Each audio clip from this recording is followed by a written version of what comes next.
28 October 2025। হ্যাঁ, এই 2025 সালের 28 অক্টোবর, যে অক্টোবর মাস পেরিয়ে আমরা নভেম্বর মাসের শেষের দিকে চলছে এসআইআর আবহ। সেই পশ্চিমবঙ্গের এসআইআর আবহে এক শ্রেণীর রাজনৈতিক নেতারা খেলাতে মত্ত হয়ে গেছে কার দিকে কোন মানুষগুলোকে টানা যায়। আর মানুষগুলো একদম পিপিলিকার মতো ছুটছে।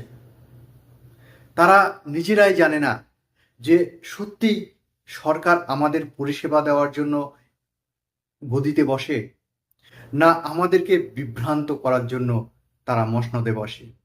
আমরা বারবার দেখেছি, শুধুমাত্র এসআইআর না, নোটবন্দি থেকে শুরু করে, আধার কার্ড থেকে শুরু করে, ভোটার কার্ডের সঙ্গে প্যান কার্ডের সঙ্গে আধার কার্ডের লিঙ্ক থেকে শুরু করে, আধার কার্ডের সঙ্গে ব্যাংকের অ্যাকাউন্টের সঙ্গে লিঙ্ক থেকে শুরু করে, টাকা, আগের টাকা সমস্ত বাতিল করে দিয়ে নতুন করে নতুন নোট ছাপানো থেকে শুরু করে সমস্তটাই আমাদের চোখের সামনেই ঘটছে।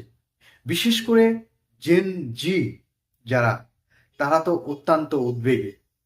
তারা বলতে চাইছে যে আমরা এই বয়সে এসে কোথায় চাকরি পাবো, কোথায় একটা নিশ্চিত রোজগারের জায়গা পাবো, কর্মসংস্থান হবে।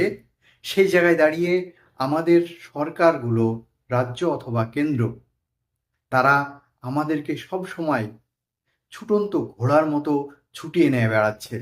আমাদেরকে পরিষেবা দেওয়া তো দূরের কথা, আমাদেরকে বিভিন্ন সমস্যার মধ্যে দিয়ে জীবনটাকে অতিবাহিত করে নিয়ে যাচ্ছে। হ্যাঁ বন্ধুরা, ঠিকই শুনছেন।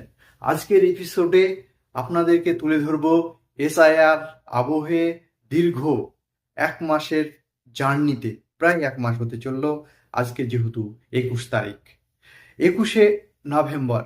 আর কয়েকদিনের মধ্যেই বিএলওরা বাড়ি বাড়ি যাওয়া বন্ধ করে দেবে। প্রিয় বন্ধুরা, আপনারা জানেন যে 4ঠা নভেম্বর থেকে 4ঠা ডিসেম্বরের মধ্যে ফর্ম দেওয়া নেওয়ার সময়সীমা শেষ হতে চলেছে। আর এই ফর্ম দেওয়া নেওয়ার সময়সীমা শেষ হওয়ার আবহে আমি আপনাদের সামনে তুলে ধরতে চাইছি যে যারা এখনো পর্যন্ত ফর্ম জমা দেননি বা জমা দিয়েছেন, তাদের বাড়িতেও তো একটা কপি আছে। আপনারা যদি কোনো বিষয়ে সন্দেহ হয়, অবশ্যই আপনারা পুনরায় নিজে নিজে রিভিউ করে নেবেন বাড়িতে যে ফর্মটা আছে। যেহেতু 1 কপি বিএলও নিয়েছে, 1 কপি আপনার কাছে রেখে দিয়েছে। অতএব অবশ্যই আপনি সব সময় মাথায় রাখবেন, এসআইআরটা কিন্তু অত্যন্ত গুরুত্বপূর্ণ একটা বিষয়। এটা বিভিন্ন সময় বিভিন্ন রাজনৈতিক দল তাদের প্রয়োজন মেটানোর জন্য কতটা করে বা দেশের ভালোর জন্য কতটা করে, সেটা তো সময়ই শেষ কথা বলবে। সেটা শেষ কথা বলবে জনগণ। সেই 2002 সালে এসআইআর হয়েছিল। সেই 2002 সালে এসআইআর এর পর থেকে আজকে 2025, দীর্ঘ 23 বছর পর আবারও এসআইআর হচ্ছে। এই 23 বছরে প্রচুর মানুষ মারা গেছে, প্রচুর মানুষ নতুন করে ভোটার তালিকায় নাম সংযোজন করেছে। সংযোজন এবং বিয়োজনের কাজটা স্থানীয় বিএলওরা সারা বছর ধরে তারা ঠিকঠাক করেছে কিনা, সেটাই একটা স্পেশাল ইন্টেনসিভের মধ্য দিয়ে ভেরিফিকেশন করে নিতে চাইছে ইলেকটোরাল যিনি দায়িত্বপ্রাপ্ত আছেন, ইলেকশন কমিশনার। আপনারা জানেন, এসআইআর যেহেতু এখন এসআইআর আবহ চলছে, তাই পূর্বের কথাগুলো তুলে আপনাদের সামনে ভিডিওটা আমি লম্বা করতে চাইছি না। কেননা অনেকের হয়তো বিরক্ত লাগতে পারে যে পূর্বের কথা, নোটবন্দি বা আগের কথা যদি আমরা বলি, আধার কার্ডের সঙ্গে প্যান কার্ডের সংযোজন, প্যান কার্ডকে নতুন করে আপডেট করা, ইত্যাদি ইত্যাদি বিষয়গুলো যদি আমরা বারবার বলি, আপনাদের হয়তো বিরক্ত লাগতে পারে। কিন্তু আমাদের মনেও কিন্তু গভীরভাবে এই বিষয়গুলো ক্ষত রেখে দিয়েছে। এই ক্ষত কবে মিটবে সেটা আমাদের জানা নেই। 140 কোটি প্লাস ভারতবর্ষের জনগণ, সেই 140 কোটি জনগণের আজকে যে ছুটন্ত ঘোড়ার মতো ছুটিয়ে নিয়ে বেড়াচ্ছে বিভিন্ন রাজনৈতিক দলের নেতারা, সেখানে মানুষ কতটা স্বাচ্ছন্দ্য ফিল করছে, মানুষ কতটা তাদের এই পরিস্থিতিকে সামাল দিয়ে, এই পরিস্থিতির সঙ্গে তাল মিলিয়ে জীবনযাপন করতে পারছে, সেটা কিন্তু আমরা বিভিন্ন সাইটগুলোতে দেখতে পাচ্ছি। যেখানে হাহাকার, নিত্য প্রয়োজনীয় জিনিসপত্রের আকাশ ছোঁয়া মূল্য বৃদ্ধি, যেখানে মানুষের শিক্ষা নেই, স্বাস্থ্য নেই, যেখানে একটা মানুষের মধ্যে আর একটা মানুষের ভ্রাতৃত্ববোধ দিনের পর দিন হারিয়ে যাচ্ছে, মনুষ্যত্ব, বিবেক। সেই কারণে মান্না দের একটা কথা বারবার, একটা গান মনে পড়ে যায় যে আহ, গঙ্গা তুমি নির্লজ্জ অলসভাবে বইছো কেন। এই যে মানবতার পতন দেখতে পাচ্ছে, আজকে বিবেক একেবারে তলানিতে গিয়ে ঠেকেছে।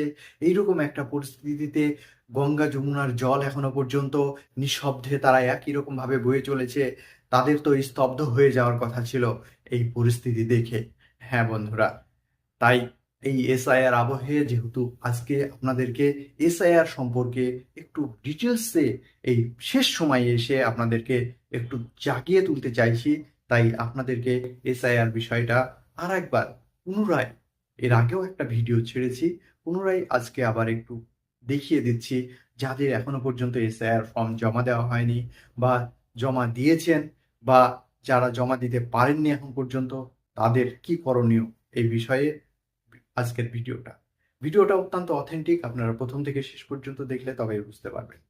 তারপরে দেখলাম যে বিভিন্ন রাজনৈতিক দল বিভিন্ন সময় আমাদেরকে কখনো বাংলাভাষীর মানুষের উপরে অত্যাচার শুরু করেছে, কখনো বা আহ, ধর্মীয় মেরুকরণের রাজনীতির শিকার হতে হয়েছে আমাদেরকে। এটা আমরা কিন্তু বারবার শিকার হয়েছি। আমরা যারা বাংলাভাষী মানুষ, সেখানে অনেক জায়গায় গিয়ে, অনেক রাজ্যে গিয়ে সেখানে পুলিশ প্রশাসনের কাছ থেকেও আমাদেরকে অনেক সময় শুনতে হয়েছে বাংলা ভাষা এটা তো বাংলাদেশিদের ভাষা। ভাইয়া, কি বলবো, এটা অত্যন্ত মর্মাহত, অত্যন্ত দুঃখের বিষয়। কেননা আপনারা জানেন, টাকার গায়ে, টাকার উপরে লেখা থাকে সেখানে শুধুমাত্র ইংরেজি, হিন্দি, উর্দু বা আরো যে ল্যাঙ্গুয়েজগুলো লেখা আছে, এই ল্যাঙ্গুয়েজগুলোতে যে ভাষা লেখা আছে শুধু তাই নয়, সেখানে বাংলা ভাষাতেও লেখা আছে, আসামিজ ভাষাতে লেখা আছে, বাংলা ভাষাতে লেখা আছে, তেলুগু ভাষাতে লেখা আছে, মারাঠি ভাষাতে লেখা আছে, উর্দু, আরবি, হিন্দি, ইংরেজি, বাংলা সমস্ত ভাষাতেই টাকার গায়ের উপর লেখা আছে। তাহলে আমার প্রশ্ন হচ্ছে যে টাকার, যেটা আমরা সারা ভারতবর্ষে রুপি যেটা ব্যবহার করছি, সেই রুপির উপরে লেখা আছে, আপনি সাপোজ মনে করুন একটা 100 টাকার নোট, সেখানে লেখা আছে 100 টাকা। এই কথাটা, এই কথাটা যদি বাংলাদেশি কথা হয়, তাহলে ভারতীয় টাকার উপরে বাংলাদেশি টাকা বা বাংলাদেশি ওই যে লেখা, বাংলাদেশি ভাষায় ভারতীয় টাকার উপরে লেখা কিসের জন্য? এটা ভারতীয়রা কি বাংলাদেশের মানুষকে সন্তুষ্টি রাখার জন্য লিখেছে? এটা কিন্তু আমার গভীরভাবে প্রশ্ন। এটা খোদ দিল্লির কোনো একটা জায়গাতে কোনো একটা প্রশাসনের, পুলিশ প্রশাসনের কাছ থেকে এই ধরনের উক্তি এসেছে, আপনারা শুনেছেন বিভিন্ন সোশ্যাল মাধ্যমে। যাই হোক, এটা অত্যন্ত দুঃখের বিষয়। যাই হোক, এই বিষয়গুলো থাকবে। ধর্মীয় মেরুকরণে রাজনীতি করে যারা টিকে থাকতে চাইছে রাজনৈতিক পরিস্থিতিতে, তারাও হয়তোবা তারা একই রাস্তায় হাঁটবে, তাদের পরিস্থিতি কখনো বিফলে যাবে না। বিফলে যাবে না বলতে গেলে আমি এটা বলতে চাইছি, তারা কখনো শুধরাবে না, তারা এটা করতে অভ্যস্ত। কথায় বলে না, যারা যে পশুটা নোংরা আবর্জনা ঘেটে সব সময় ঘাঁটতে পছন্দ করে, তাকে যদি একটা ভালো সুন্দর একটা ঘরের ভিতরে রাখা যায়, সে ঘরটাও দেখা গেল সেই নোংরা আবর্জনায় পরিপূর্ণ করে দেবে। তাই যারা যারা ধর্মীয় রাজনীতি নিয়ে ব্যস্ত, ধর্মীয় মেরুকরণের রাজনীতি করছেন, তাদেরকে যে কোনো ধর্মের হতে পারে সম্পূর্ণভাবে বর্জন করা উচিত। এখানে কোনো প্রকারে ধর্মীয় আশ্রয় দিলে আগামী দিনে চায়না যেরকম ভাবে একটা খারাপ পরিস্থিতির মধ্যে যাচ্ছিল, কঠোর হাতে চায়না অর্থাৎ চীন দেশ কঠোরভাবে ধর্মীয় বিষয়টাকে শাসনের মধ্য দিয়ে, ধর্মীয় বিষয়টাকে সরকার পক্ষ থেকে কোনো প্রকারে গুরুত্ব না দিয়ে, আহ, একটা সময় দেখা গেছে সেখানে প্রচুর পরিমাণে নাস্তিক মানুষ আছে, সেখানে বিভিন্ন ধর্মের অবলম্বী মানুষ আছে, সেখানে হিন্দু আছে, বৌদ্ধ আছে, মুসলিম ধর্ম অবলম্বী মানুষও আছে। অতএব ধর্ম যার যার মনের ভিতরে তার নিজস্ব ব্যক্তিগত ব্যাপার। ধর্মীয় উৎসব সকলের না। ধর্মীয় উৎসব শুধুমাত্র তাদের জন্য, তারা ধর্ম উৎসবটা পালন করছে তাদের মনের যে খোরাক, মনের যে ইচ্ছা বা তাদের ধর্মীয় যে ইচ্ছা, সেই অনুযায়ী তারা উৎসবটা পালন করছে। আমাদের পশ্চিমবঙ্গে বিশেষ করে একটা কথা আছে যে ধর্ম যার যার, উৎসব সবার। আমি বলবো যে ধর্ম যার, উৎসবও তার। কথাটা শুনে হয়তো খারাপ লাগতে পারে, কিন্তু এই কারণে বলছি, ধর্মীয় উৎসব কখনো সার্বজনীন জায়গায় নিয়ে যেতে পারে না। কেননা ধর্মীয় উৎসব, সেখানে তাদের কলাকৌশলীয় ব্যাপার আছে, তাদের পোশাক আশাকের ব্যাপার আছে, তাদের ধর্মীয় উপাসনালয়ের যে পরিপন্থী এবং তাদের যে আহ, বিভিন্ন ধরনের তাদের টেম্পলের মধ্য দিয়ে বা তাদের ধর্মীয় যে সৃষ্টিকর্তা তাকে সন্তুষ্টি করার জন্য তাদের বিভিন্ন ধরনের পরিস্থিতি থাকতে পারে। এটাকে মোটেই আমল দেওয়া উচিত হবে না প্রিয় বন্ধুরা। যাই হোক, যেহেতু এসআইআর সম্পর্কে কথা বলতে এসেছি, এসআইআর সম্পর্কে লাস্ট কয়েক মিনিট আপনাদের সামনে এই বিষয় নিয়ে কথা বলছি। পরে অন্যান্য ভিডিও অবশ্যই আপনাদের সামনে তুলে ধরবো প্রিয় ভিউয়ার্স। 28 অক্টোবর থেকে 3রা নভেম্বর যে চলে গেছে অলরেডি, 28 অক্টোবরে এসআইআর এর বিএলও, বিএলএ এরা মিলে প্রত্যেকের বিভিন্ন ধরনের যে ট্রেনিং সরকারের পক্ষ থেকে সেই ট্রেনিংগুলো নিয়েছে। তারা তারা সেই ট্রেনিং নিয়ে মানুষের বাড়িতে বাড়িতে যাবে। বিএলও, বিএলএ এরা অর্থাৎ বুথ লেভেল অফিসার এবং বুথ লেভেল এজেন্ট বিভিন্ন দলের, তারা 4 নভেম্বর থেকে 4 ডিসেম্বর পর্যন্ত, অর্থাৎ নভেম্বর মাসের যে মাস চলছে বর্তমান, এই মাসের 4 তারিখ থেকে সামনের মাসের অর্থাৎ সামনে ডিসেম্বর মাসের 4 তারিখ পর্যন্ত ফর্ম দেওয়া এবং নেওয়ার শেষ ডেট। এই কথাটা কিন্তু আপনাদের সবচাইতে গুরুত্বপূর্ণ বিষয়, খুব ভালোভাবে মাথায় রাখবেন। আজ 21 নভেম্বর, অর্থাৎ এই নভেম্বরের পরে ডিসেম্বরের 4 তারিখ, অতএব সময় কিন্তু আপনাদের হাতে একদম নেই। অতএব আপনাদের বাড়িতে যারা ফর্ম রেখে দিয়েছেন, তারা কোনো রকম ভাবে ফর্ম বাড়িতে রেখে না দিয়ে আপনার নিকটবর্তী যে বিএলও আছে, সেই বিএলও যদি আপনার বাড়িতে ফর্ম নিতে না আসে, তবুও আপনার নিজ দায়িত্বে তার বাড়িতে ফর্ম পৌঁছে দেবেন। কেননা ভোটার তালিকার নাম তোলাটা এই আবহে আপনার জন্য অত্যন্ত গুরুত্বপূর্ণ। অন্যান্য সময় আপনি নাম তুলতে গিয়ে একবার উঠলো না, পরের বার আবার গেলেন, ঠিক ছিল।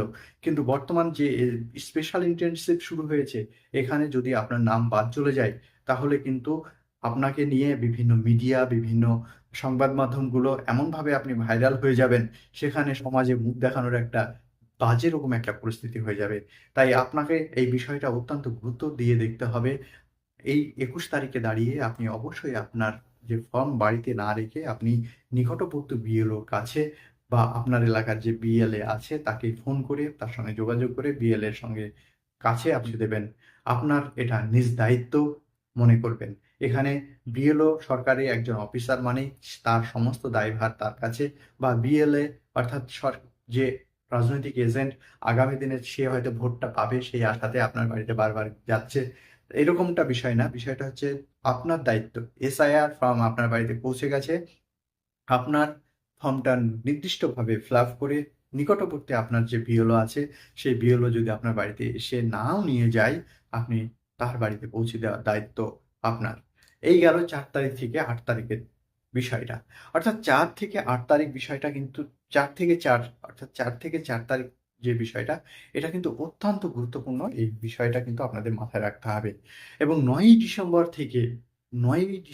থেকে 8ই জানুয়ারি, তারপরে দেখা গেল এই যে আপনি 4 তারিখ থেকে 4 তারিখ পর্যন্ত আপনি যে সমস্ত কার্যকলাপগুলো করলেন, সেখানে দেখা গেল আপনার কোনো প্রকারে, যেহেতু 9 তারিখে আপনার খসড়া তালিকা প্রকাশ হবে, 9 তারিখে খসড়া তালিকা প্রকাশ হবে।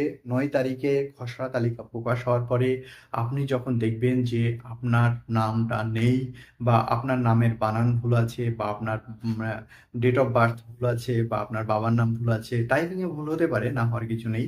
এই ধরনের সমস্যা যদি থেকে থাকে, তাহলে 9 তারিখ থেকে 8 তারিখ পর্যন্ত, 9 তারিখ থেকে 8ই জানুয়ারি পর্যন্ত আপনাকে অভিযোগ জমা দিতে হবে।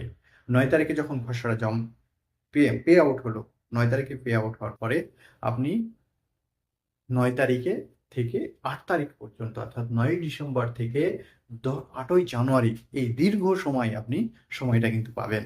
এই সময়ের ভিতরে আপনাকে সেটা সংযোজন বিয়োজনের জন্য আবার অভিযোগ জমা দিতে হবে। এই অভিযোগ জমা দেওয়ার পরে আগামী 7ই জানুয়ারি সমস্ত কিছু এরা দেখে শুনে 9 থেকে 31শে জানুয়ারির ভিতরে আবারও এরা সুন্দরভাবে সংযোজন বিয়োজন করে একটা তুমুল ফাইনালি একটা লিস্ট তারা বের করবে। সেটা হচ্ছে 7ই জানুয়ারি। এটা হচ্ছে চূড়ান্ত তালিকা। এখনো পর্যন্ত যারা ফর্ম ঘরে বসিয়ে রেখেছেন, তারা কোনো প্রকারে ঘরে বসিয়ে না রেখে আপনার নিকটবর্তী বিএলও সাহেবের কাছে অবশ্যই আপনি আপনার নিজ দায়িত্বে এসআইআর ফর্ম জমা দিন। এটাই আপনাদের কাছে লাস্ট বার্তা। ভালো থাকবেন, সুস্থ থাকবেন, চোখ রাখুন আমার সঙ্গে, থাকুন সঙ্গে থটস অফ সানারু।